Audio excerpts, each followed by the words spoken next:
नमस्कार, छत्तीसगढ़ कौशल्य भूमि देख रहे हैं आप। आपके साथ मैं हूं स्वीटी। शुरू करेंगे छत्तीसगढ़ की खबरों की ओर। छत्तीसगढ़ विधानसभा चुनाव के दूसरे चरण में 70 सीटों पर 75.08% वोटिंग हुई है। गरियाबंद की विधानवारगढ़ में नक्सलियों ने पोलिंग पार्टी पर हमला कर दिया है। इस दौरान आईटी ब्लास्ट में आईटीबीपी का एक जवान शहीद हो गया। वहीं बलौदा बाजार में मतदान के लाइन में लगी एक महिला को हार्ट अटैक आने से मौत हो गई है। तो बम्पर वोटिंग हुई है। जशपुर लूंड्रा में भी 65% तक वोटिंग हुई है। रायपुर उत्तर में 57% तक वोटिंग हुई है। रायपुर दक्षिण की बात की जाए तो 59.99% तक वोटिंग हुई है। तो शहरों से ज्यादा ग्रामीण क्षेत्रों में मतदान हुआ है और 54 से 65% तक मतदान यानी कि वोटिंग हुई है। ग्रामीण क्षेत्रों में 86% तक वोटिंग हुई है। कुरुद, खरसिया, धर्मजयगढ़ में भी काफ़ी ज़्यादा वोटिंग हुई है। ये वोटिंग प्रतिशत है जो हम आपको बता रहे हैं। बम्पर वोटिंग इस दौरान की गई है। ओम प्रकाश चंद्राकर ज्यादा जानकारी के साथ जुड़ चुके हैं। ओम प्रकाश जी, देखिए वोटिंग काफी ज्यादा हुई है और इससे पता चल रहा है कि शहरी क्षेत्रों से ज्यादा ग्रामीण क्षेत्रों में जो ग्रामीण है वो एक्टिव नजर आ रही हैं। जी बिल्कुल स्वीटी, जिस तरह से जो रुझान आए हैं वोटिंग के, जो मतदान का प्रतिशत रहा है छत्तीसगढ़ के अंदर, वो कुल 75.08% मतदान हुआ है। लेकिन सबसे ज़्यादा मतदान की यदि मैं बात करूं तो धमतरी जिले में 84.23% वोटिंग हुई है। तो ये सबसे बड़ा आंकड़ा है। वहीं जो शहरी क्षेत्रों की यदि बात की जाए तो इस बार अमूमन यही देखा गया है कि शहरी क्षेत्रों में वोटिंग का प्रतिशत काफ़ी कम रहा है। अगर पिछले साल के आंकड़ों की यदि बात की जाए तो छत्तीसगढ़ में 2018 में जब चुनाव हुए थे तो 76% के आसपास वोटिंग का प्रतिशत रहा, जो इस बार 75% तक सिमट के रह गया है। लेकिन ग्रामीण क्षेत्रों में काफ़ी लोगों में काफ़ी उत्साह रहा है वोटिंग के प्रति और वो लगातार वोटिंग करते नजर आए। इससे यही समझ में आ रहा है कि जो शहरी क्षेत्र के जो लोग हैं उनका जो वोटिंग के प्रति जो रुझान है वो इस बार कम हुआ है और ग्रामीण क्षेत्र बढ़ चढ़कर हिस्सा इसमें ग्रामीण मतदाताओं ने लिया है। जी अब 3 दिसंबर का इंतजार है चंद्राकर जी, और 3 दिसंबर को पता चलेगा किसकी सरकार बन रही है। इससे पहले हमने देखा था कितनी रैलियां की गई थी। कुछ चुनावी मैदान में प्रधानमंत्री उतरे थे छत्तीसगढ़ को साधने के लिए। जी बिल्कुल, दोनों ही पार्टियों ने काफ़ी कशमकश शुरू की थी, काफ़ी कवायदें तेज कर दी थी, क्योंकि छत्तीसगढ़ का ये जो चुनाव है, एक तो सत्ता बचाने की कवायद थी, दूसरी तरफ भाजपा के लिए 15 साल की पुरानी खोई हुई सत्ता वापस लाने की कोशिश थी। तो इन दोनों कोशिशों में कामयाब कौन हो पाता है ये 3 तारीख को जब रिजल्ट आएगा उसके बाद ही पता चल पाएगा। लेकिन हम यही कह सकते हैं कि जिस तरह से इस बार चुनाव का समीकरण बदला है, लगातार जो राजनीतिक विश्लेषक है वो भी यह स्पष्ट कह पाने में फिलहाल असक्षम नजर आ रहे हैं, क्योंकि परिणाम जो है वो क्या होगा ये तो देखने वाली बात होगी। लेकिन कह सकते हैं कि एक अप्रत्याशित परिणाम जो है छत्तीसगढ़ के अंदर छत्तीसगढ़ की जनता देने वाली है। जी कश्मकश में डली हुई है कुछ छत्तीसगढ़ की जनता। और हमने सुना था अरुण साहू भी कह रहे थे कि इस बार प्रदेश बदलाव चाहता है, इसलिए बीजेपी की ही जीत होगी। लेकिन कांग्रेस भी इस बार पीछे नहीं हटी है। कांग्रेस भी अपनी योजनाओं को लेकर लगातार वोटिंग लेने में जुटी हुई थी। जाहिर तौर पे स्वीटी, पॉलिटिकल व्यक्ति यदि है, कोई सियासतदान है, तो वो अपने दावे जरूर करता है। तो भाजपा भी अपने दावे कर रही है, अरुण साव भी अपने दावे कर रहे हैं कि इस बार हम 3 तारीख को दिवाली का त्यौहार मनाएंगे। दूसरी तरफ सीएम भूपेश बघेल भी यही कह रहे हैं कि छत्तीसगढ़ की जनता को वो धन्यवाद दे रहे हैं और ज्यादा से ज्यादा सीटें चंद्राकर जी, मैं आपको रोकना चाहूंगी। इस बीच हमारे साथ अमित जी जुड़ चुके हैं, कांग्रेस के प्रवक्ता है। पहले तो बहुत स्वागत है आपका इंडिया वॉइस पे। और दूसरे में क्या कहते हैं, ये जो वोट प्रतिशत निकल के आए हैं अमित जी सामने, क्या लगता है इस बार क्या संभावनाएं हैं?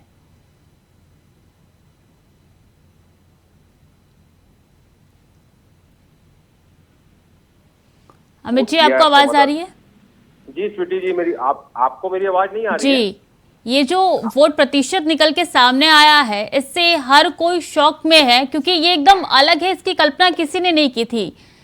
जी आप। जी निश्चित। हाँ जी निश्चित तौर पे आप सही कह रही हैं। लोकतंत्र के उत्सव में जो कल महापौर था, हमें उम्मीद थी कि थोड़ा ज्यादा मतदान प्रतिशत रहेगा, लेकिन जिस प्रकार से आपको मैं बता दूं कि छठ पूजा है और दिवाली के बाद लोग अपने गृह ग्राम जाते हैं, तो मुझे लगता है कुछ प्रतिशत उसके कारण भी कम हुआ है। और हमने तो चुनाव आयोग से भी मांग की थी, जिस प्रकार से राजस्थान में 23 का 25 किया गया था, यहाँ भी बढ़ा दें, उन्होंने नहीं बढ़ाया। लेकिन जिस प्रकार से मतदाता अपने दूसरे गृह ग्राम में होने के कारण वोट नहीं दे पाए, अपने मताधिकार के प्रयोग से वंचित रह गए। लेकिन फिर भी मैं आपको कहता हूँ कि निश्चित तौर पे जिन्होंने भी वोट कल किया है, मैं आपके चैनल के माध्यम से उन्हें समस्त मतदाताओं को धन्यवाद भी देना चाहता हूँ, क्योंकि उन्होंने एक जागरूक नागरिक होने का भी अपना अधिकार और कर्तव्य उन्होंने निभाया है। तो निश्चित तौर पे मुझे पूर्ण विश्वास है कि कल जो वोट पड़ा था वो छत्तीसगढ़ के और उज्जवल भविष्य के लिए, छत्तीसगढ़ को और समृद्ध, खुशहाल और सशक्त बनाने के लिए कल वोट पड़ा है। क्योंकि अगर आप देखेंगी तो 18.5 लाख यहाँ के नए युवा थे जिन्होंने पहली बार वोट किया। तो मुझे पूर्ण विश्वास है कि छत्तीसगढ़ में जब वो 5 सालों से देख रहे हैं कि छत्तीसगढ़ में विकास की अविरल गंगा बहाने वाली कौन सी सरकार कार्य कर रही है, तो मुझे पूर्ण विश्वास है कि उनका साथ भी कांग्रेस के तरफ ही उनका मन बदला है। अच्छा, हमारे साथ हमारे स्टेट हेड छत्तीसगढ़ के भी लगातार जुड़े हुए हैं, वो आपसे कुछ सवाल लेने चाहते हैं। Om Prakash ji, over to you. Amit ji, जो पार्टी जो है कांग्रेस पार्टी कह रही थी 71 के पार, क्या आपको लगता है इस बार 71 के पार हो पाए क्या आप लोग? जी निश्चित तौर पे देखिए, पिछले 5 सालों से जो हमने कार्य योजना बना के यहाँ पर काम किया था, और पिछले समय में तो हमने भाजपा के C-क्यूब पे गए थे हम, कट, कमीशन और करप्शन पे, और इस बार तो हमारे 5 साल का जो विकास की योजना, एक मॉडल, जो छत्तीसगढ़ मॉडल जो बना के हमने काम किया, और जो छत्तीसगढ़ मॉडल पूरे देश में पसंद किया जा रहा है, मुझे पूर्ण विश्वास है, जिसकी गूंज पूरे छत्तीसगढ़ की गूंज पूरे देश में गूंज रही है। छत्तीसगढ़ मॉडल, चाहे वो नरवा गरवा गुरुआ बाड़ी की बात हो, चाहे गोबर खरीदी की बात हो, गौमूत्र खरीदी की बात हो, चाहे लोगों को रोजगार देने की बात हो, और जिस प्रकार से एक कहते ना कि विकास की अविरल गंगा जो हमने बहाई है, हमें पूर्ण विश्वास है इस विकास के माध्यम से हम जनता के बीच में गए थे। और जिस प्रकार से जनता ने हमें 5 उपचुनाव जिताए, नगरीय निकाय के चुनाव जिताए, हमें पूर्ण विश्वास है कि हमारे काम जनता को पसंद आ रहे थे। और छत्तीसगढ़ की जनता की आंखों की चमक ये बताती है कि यहाँ पर जो सरकार काम कर रही है, उन्हें भी लगता है कि हमारी अपनी सरकार है, और हम तो जनता से पूछ के हर कार्य कर रहे हैं, तो जनता को लगता है ये हमारी अपनी सरकार है। तो निश्चित तौर पे जब हमने 5 साल उनके अनुसार काम किया है, तो जनता का फिर प्यार और आशीर्वाद पुनः कांग्रेस को मिलेगा, और इसीलिए शायद हम कहते हैं भरोसा अमित जी, एक सियासतदान के तौर पे आप किस तरह से इसको कह सकते हैं कि जो ग्रामीण क्षेत्रों में ज्यादा वोटिंग हुई है और शहरी क्षेत्रों में कम वोटिंग हुई है, क्या इसका एक क्या संकेत कह सकते हैं आप इसको? जी, speak loudly, I can't hear anything, your question is I can't hear your question. Please repeat your question. जी जी ठीक है चंद्राकर जी। अमित जी, हमारे साथ संजय श्रीवास्तव भी जुड़ चुके हैं, बीजेपी के प्रवक्ता है। बहुत स्वागत है संजय जी आपका। इस तरीके की जो वोटिंग हुई है इस बार छत्तीसगढ़ में, क्या लग रहा है बीजेपी अपनी सरकार बना पाएगी? देखिए, निश्चित रूप से जो मतदान के पश्चात जो तमाम सर्वे एजेंसियों की रिपोर्ट्स, जो मीडिया की रिपोर्ट्स आ रही हैं, अलग अलग एजेंसियों की रिपोर्ट्स आ रही हैं, उसमें पूर्ण रूप से भारतीय जनता पार्टी की सरकार बनाते हुए दिखाई दी जा रही है।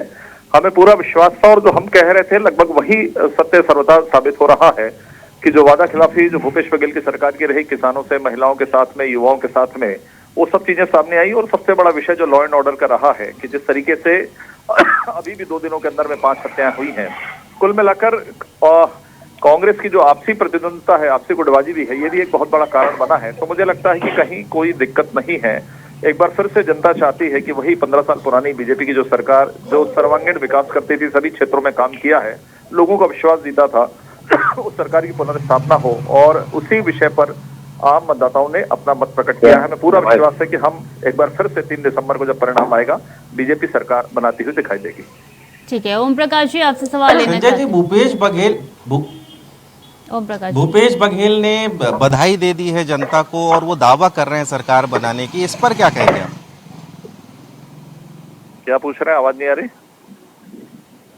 भूपेश बघेल ने बाकायदा ट्वीट करके जनता को धन्यवाद किया है, और वो अपने सरकार बनाने का दावा कर रहे हैं। तो क्या आपको लगता है कि अभी भी मुकाबला कांटे का है, स्पष्ट किसी को बहुमत नहीं मिल रही है? नहीं, देखिए ऐसा है, उनका अपना विश्वास होगा, मुख्यमंत्री हैं, उनको लगता होगा कि वो सरकार बनाने की दिशा में है। लेकिन मुझे लगता है कि सबसे बड़ा विषय जो आम जनता के बीच का विषय रहता है कि आखिर मतदाताओं ने किस पर अपना विश्वास प्रकट किया है, और जो फीडबैक आम जनता के बीच में से आता है, जो हम सब लोग लेते हैं, तो मुझे लगता है कि इस बात को कांग्रेस के नेता भी स्वीकार कर रहे हैं कि स्थिति बहुत कठिन है, और हमें पूरा विश्वास है कि जो वादा खिलाफी हुई है, जो लॉ ऑर्डर की स्थिति हुई है, उस आधार पर, और जो हमारा घोषणा पत्र रहा है, उस आधार पर निश्चित तौर पर बीजेपी की सरकार बनेगी।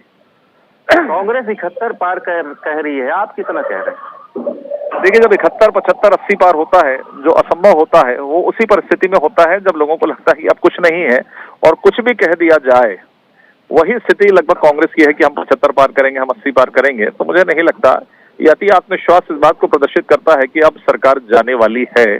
और उस चक्कर में, क्योंकि एक कैलकुलेशन होता है कि वास्तव में, क्योंकि पिछली बार भी हम मानते हैं, चलिए, कि 68 सीट उन्होंने पाई, लेकिन कांग्रेस को भी विश्वास नहीं था कि 68 सीटें प्राप्त करेंगे। मुझे लगता है ये यही दिशा कांग्रेस की हो गई, यही दशा कांग्रेस की हुई है। उनको भी लगने लगा है अब शहरी क्षेत्रों में जो वोटिंग कम हुई है, संजय जी आपसे सवाल है मेरा, शहरी क्षेत्रों में वोटिंग कम, आप किस रूप से देखते हैं इसको? देखिए, शहर में मैंने जो कैलकुलेशन किया है, शहर में भी लगभग, जैसे मैं रायपुर शहर की बात करूं, रायपुर शहर में रहता हूं, लगभग वही पुराना ट्रेंड था, पुरानी स्थिति की तरह जो पिछले 4-5 चुनावों को मैंने देखा कि 60-62% का जो मतदान होता है वही मतदान है। और आपने देखा है कि पिछली बार यदि हम छोड़ दें तो अधिकांश समय शहरों के अंदर में हमारी स्थिति बेहतर रही है। तो मुझे लगता है कि उसका कोई बहुत लाभ हानि के दृष्टिकोण से नहीं देखना चाहिए। मुझे लगता है कि निश्चित तौर पर शहरी जनता तो बीजेपी के साथ में है ही। हमारे साथ अमित श्रीवास्तव भी जुड़े हैं। अमित जी, आप सुन रहे थे बात संजय श्रीवास्तव जी की, वो अपने दावे कर रहे हैं, आप अपने दावे कर रहे हैं, इन दावों के बीच में जनता को क्या कह सकते हैं आप? देखिए, जनता को कुछ कहने की आवश्यकता नहीं है। जनता जनार्दन होती है और लोकतंत्र में जनता सर्वोपरि होती है। और मुझे लगता है जो संविधान ने हमें अधिकार प्रदत्त किया है, इन उंगलियों में जो ताकत दी है, कल जनता ने उस उंगलियों की ताकत को दिखाया और पुनः कांग्रेस की सरकार बनाने की ओर अग्रसर हुए। और मैंने आपको कहा ना, हम अपने विकास के मॉडल पे गए थे, और जिस प्रकार से छत्तीसगढ़ को 65 से ज्यादा अवार्ड अगर केंद्र की बैठी हुई सरकार इतने हडल्स पैदा करने के बाद भी दे रही है, मतलब ये दर्शाता है कि हमारी सरकार ने कहीं बेहतर काम किया है। और जनता के अनुरूप जो जनता योजनाएं चाहती थी, जनता के अनुरूप हमने वो योजनाएं जनता के लाई हैं। तो मुझे पूर्ण विश्वास है कि यही जनता ने हमें पिछले बार 68 सीट दी थी, और उसके बाद उपचुनाव के बाद हम 71 सीट पे हैं। तो हमारा विश्वास और मजबूत हो जाता है कि जब हमें लगातार जनता का प्यार और आशीर्वाद मिलता है। अमित जी, लेकिन ये संजय जी तो कह रहे हैं कि काफी गुटबाजी रही है छत्तीसगढ़ कांग्रेस के अंदर, और अलग अलग निर्दलीय जो प्रत्याशी है वो समीकरण बिगाड़ सकते हैं आप लोगों का। तो क्या इससे कहीं से ऐसी कोई रिपोर्ट है कि कोई समीकरण निर्दलीय बिगाड़ रहे हैं आपका? देखिए, संजय भैया बहुत वरिष्ठ भाजपा के प्रवक्ता है, मैं उनकी टिप्पणी पे कुछ नहीं कहना चाहता, उनके अपने आकलन है, लेकिन हमारा अपना आकलन है। और हमने जो कल बैठ के हम कांग्रेस भवन में जो हमने आकलन निकाला है, मुझे पूर्ण विश्वास है कि हमारी सरकार बनने जा रही है, मेजॉरिटी से, अच्छी मेजॉरिटी से बनने जा रही है। और जो हमारा नारा है कि इस बार 75 पार, क्योंकि भरोसा बरकरार और पुनः कांग्रेस की सरकार। और इसलिए लगातार हम आपको कह रहे हैं कि हम अपने विकास के मॉडल पे जा रहे हैं। अगर आप इनसे पूछेंगे ना, तो ये अपने विकास के मॉडल पे कभी चुनाव नहीं लड़ते। अगर आप इनसे पूछेंगे, एक भी वादे, हमारे घोषणा पत्र का नाम है विश्वास का घोषणा पत्र, और इनके घोषणा पत्र का नाम है मोदी जी की गारंटी। तो मोदी जी ने तो जितने भी वादे किए थे, चाहे 2 करोड़ लोगों को रोजगार देना हो, 15 लाख देना हो, और किसानों की आय 2022 तक दुगनी करना हो, इन्होंने लागत दुगनी कर दी। उस पर मैं नहीं जाना चाहता। मैं आपके सवाल का जवाब लेता हूँ। संजय जी हमारे साथ है। संजय जी, जिस तरह से अमित श्रीवास्तव जी कह रहे हैं कि मोदी जी ने जो गारंटी दी थी वो पूरी नहीं हुई, आपको लगता है कि मोदी की गारंटी पूरी नहीं हुई? देखिए, मुझे ऐसा लगता है कि शायद 9, 10, 11 साल हो गए हैं, लगभग 9 वर्ष हो गए माननीय मोदी जी की सरकार के। देश की जनता उन पर कितना विश्वास करती है। 2019 के चुनाव में भी इन्होंने तमाम प्रकार की टीका टिप्पणियां, नोटबंदी से लेकर जीएसटी की बात की थी। क्या मुहर लगी देश की जनता ने? इतना लंबा समय नहीं कि मैं चर्चा करूं एक एक पॉइंट पर, लेकिन बहुत संक्षिप्त में बता दूं, 2019 में भी इन्होंने कहा था, याद होगा आपको, और उससे अधिक सीट लेकर माननीय मोदी जी देश के प्रधानमंत्री बने। इसलिए मोदी पर उंगली उठाना ये इनकी भूल है। ये तो मोदी तो देश की जनता के प्रति एक गारंटी निश्चित रूप से बन गए हैं कि यदि मोदी जी कहेंगे तो उस काम को करेंगे। तो मुझे लगता है कि माननीय मोदी जी के प्रति जो जनता का जो एक विश्वास है, वो विश्वास निश्चित रूप से मत में परिवर्तित होगा। तो क्या जिस तरह से कांग्रेस दावा कर रही है कि हमने ये काम किया है, किसानों के लिए काम किया है, वो क्या आप एक क्या समझते हैं आप? कि क्या कांग्रेस का जो दावा है वो ऐसी है? जी एक बार रिपीट करेंगे मैं जी। कांग्रेस जो लगातार दावा कर रही है कि हमने किसानों के लिए काम किया, वो लगातार भाजपा पर आरोप लगाती रही है कि 15 साल भाजपा ने किसानों के लिए कुछ नहीं किया। तो क्या इस बार जमीनी हकीकत, आप सरगुजा के संभाग आप संभाल रहे हैं, तो क्या इस बार वहां की स्थिति क्या रही है? देखिए, सरगुजा तो मैं आपको बता रहा हूँ, सरगुजा लगभग हम 8 से 10 सीटें जीत रहे हैं और ये आप नोट करके रख लीजिए, 3 तारीख को यही परिणाम सामने आने वाला है। जहां तक किसानों का विषय है, एक बार कर्जा माफ, फिर 4 साल कर्जा लेते रहो, फिर 5वें साल कर्जा माफ। यदि आप कर्जा माफ कर दिया रहा होगा तो फिर से कर्जा माफ करने की आवश्यकता क्यों है? शराबबंदी के नाम पर आपने महिलाओं से वो किया, शराबबंदी विषय ही गोल हो गया इनका। तो मुझे लगता है अपने घोषणा पत्र को जो लोग पूरा नहीं कर पाए सरकार में रहते हुए, वो क्या मुंह लेकर लोगों के बीच में गए हैं, ये जनता इस बार बताएगी। और इसी घोषणा पत्र के आधार पर, इन्हीं मुद्दों पर ये सरकार एक बार बाहर का रास्ता देखेगी। क्या हाल है? ठीक है जी, आपसे मैं जानना चाहूंगा कि जो 3 मुद्दे ऐसे बताइए जो जनता जो है जो आपको वोट देगी, उसके बाद मैं कांग्रेस के पास जाऊंगा। देखिए, मैंने कहा पिछली बार एक जन घोषणा पत्र का षड्यंत्र था। इस प्रदेश की आधी आबादी महिला है, शराबबंदी आपने किया नहीं, महिलाएं नाराज हैं। जो हमने योजना लाया 12,000 रुपए को, उसके प्रति एक आकर्षण है। दूसरा विषय युवाओं का अधिकांश वोट इन्होंने बटोरा था, बेरोजगारी भत्ते के नाम पर ही बेरोजगारी भत्ता दिए नहीं, युवा इनके साथ में नाराज है। और तीसरा सबसे बड़ा विषय किसान का विषय भी, विषय तो बहुत है लेकिन सबसे बड़ा विषय लॉ एंड ऑर्डर की स्थिति। अभी दीपावली के 72 घंटे नहीं बीते थे, 5 हत्याकांड इस प्रदेश के अंदर में हुए। अपराधियों को संरक्षण देने का काम भूपेश बघेल की सरकार ने किया है। मुझे लगता है ये 3 प्रमुख मुद्दे इस भूपेश बघेल की सरकार को बाहर का रास्ता दिखाएंगे। जी बिल्कुल, 3 दिसंबर को रिजल्ट आएगा, तब साफ हो जाएगा, दूध का दूध पानी का पानी हो जाएगा। अमित जी, संजय जी, आप दोनों का बहुत बहुत शुक्रिया हमारे साथ जुड़ने के लिए, अपना अपना पक्ष रखने के लिए। चंद्राकर जी, आपका भी बहुत बहुत धन्यवाद तमाम जानकारी साझा करने के लिए। तो छत्तीसगढ़ में 3 दिसंबर का इंतजार है और ऐसे में आपको बता दें कि 75% तक वोटिंग हुई है, जो कि पिछले बार की वोटिंग के मुकाबले इस बार कम प्रतिशत निकल के सामने आई है और शहरों से ज्यादा ग्रामीण क्षेत्रों में मतदान हुए हैं। तो ग्रामीण क्षेत्रों में 86% से अधिक हुआ है मतदान। कुरुद, खरसिया, धर्मजयगढ़ में लगभग 86% तक मतदान हुआ है। जशपुर, लुंड्रा में लगभग 86% तक वोट डाले गए हैं। रायपुर उत्तर की बात की जाए और रायपुर पश्चिम में, तो दोनों में 55% तक मतदान हुए हैं। रायपुर दक्षिण में 69% तक मतदान किए गए हैं। बिलासपुर में 56.28% तक मतदान हुए। शहरों से ज्यादा ग्रामीण क्षेत्रों में मतदान यानी कि वोटिंग की गई है।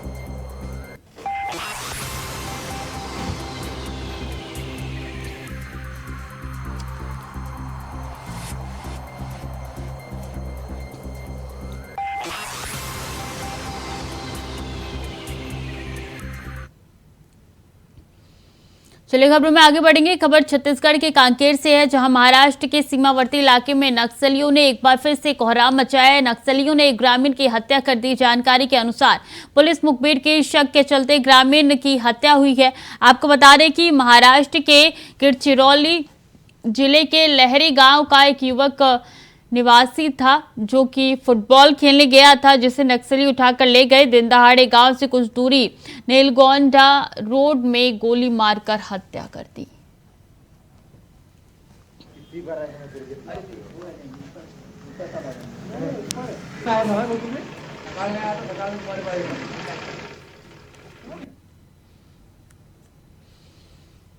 खबर बलौदाबाजार से है, जहां 3 विधानसभाओं का चुनाव संपन्न हो गया है। 3 दिसंबर को तीनों विधानसभा प्रत्याशियों के फैसले का निर्णय होगा। कौन विधायक बनता है, साथ ही इस सवाल का जवाब मिलेगा। आपको बता दें कि बलौदाबाजार विधानसभा से 76.10% मतदान हुआ है। कसडौल में 73.60%, तो वहीं भाटापारा में 75.10% मतदान हुआ है। मतदान शांतिपूर्ण तरीके से खत्म होने के बाद रात भर मतदान पेटी को जमा करने का सिलसिला चलता रहा।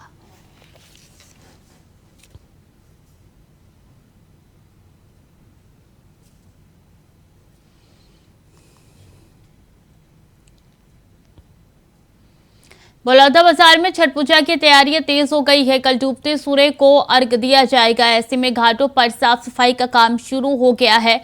लोगों में महापर्व को लेकर उत्साह देखने को मिल रहा है।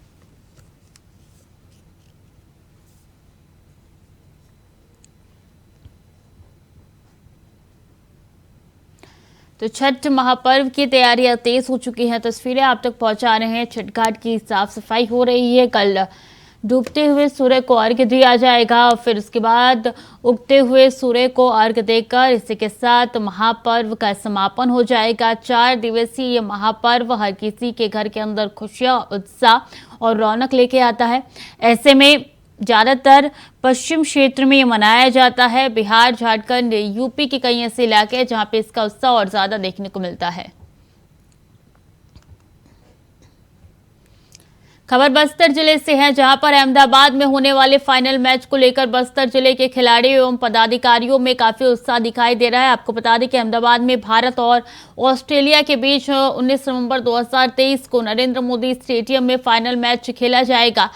बस्तर जिले के खिलाड़ियों एवं पदाधिकारियों में मैच को जीतने हेतु काफी उत्साह एवं भरोसा है कि फाइनल में भारत ही जीतेगा। आईसीसी पुरुष क्रिकेट विश्व कप 2023 की शुरुआत 5 अक्टूबर को इंग्लैंड और न्यूजीलैंड मैच के साथ हो गई थी। विश्व कप के पिछले संस्करण का आयोजन इंग्लैंड में किया गया था। जैसा कि मालूम है, हमको 19 तारीख को फाइनल मैच वर्ल्ड कप का खेला जाना है और 2003 में हमने ऑस्ट्रेलिया से हारा था वर्ल्ड कप, और इसका बदला हम 2023 के वर्ल्ड कप में लेंगे, क्योंकि हमारे खिलाड़ी बहुत शानदार खेल रहे हैं। चाहे बॉलिंग हो चाहे बैटिंग हो, सभी अच्छा खेल रहे हैं और हम जरूर जीतेंगे। और रोहित शर्मा भी शानदार बल्लेबाजी कर रहे हैं, विराट कोहली भी शानदार बल्लेबाजी कर रहे हैं, हमारे ओपनर शुभमन गिल भी अच्छा बैटिंग कर रहे हैं, मोहम्मद शमी, सिराज, जसप्रीत बुमराह, हमारे दोनों स्पिनर भी शानदार खेल रहे हैं और हमारी फील्डिंग भी बहुत अच्छी है। हम जरूर जीत। कांकेर के पंखाजूर में खड़े जॉन डियर ट्रैक्टर में अचानक आग लग गई। बता दें कि दुकान में हवा भरने के लिए ट्रैक्टर लाए थे, जिसके बाद इलाके में अफरा तफरी का माहौल बन गया। हालांकि कड़ी मशक्कत के बाद आग पर काबू पाया गया।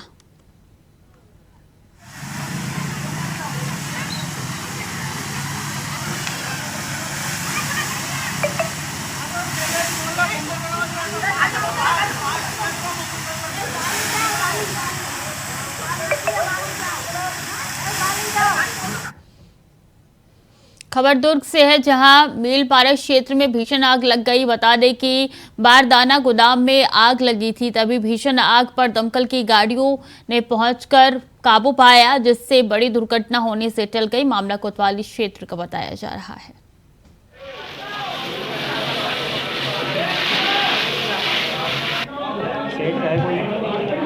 अपने दोस्त का घर है, इससे हम लोग आए हैं। यार